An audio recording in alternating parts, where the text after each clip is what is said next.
Toyota Veloz, berapa income baru selesa untuk beli ni kereta? Jom kita kira.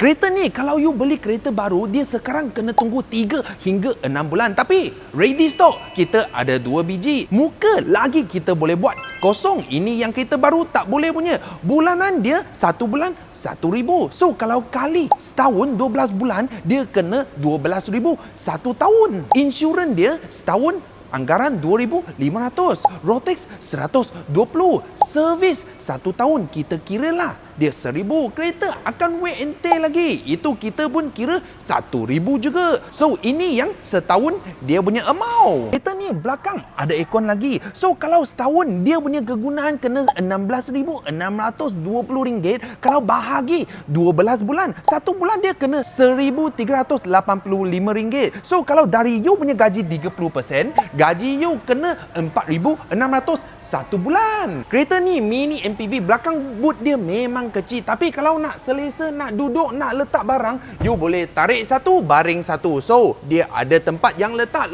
luggage, pun ada satu tempat boleh duduk orang. So kalau 30% pada gaji tak selesa lagi, kau orang boleh cuba 20% dari you punya gaji. So 20% dari you punya gaji bayar bulanan. So gaji you 1 bulan kena 6,900 baru cukup. So kau orang komen lah, berapa ribu gaji baru selesa untuk pakai kereta ni? Yang owner Toyota Veloz, kau orang cubalah. Komen sikit. Follow awang dapatkan info dan knowledge kereta.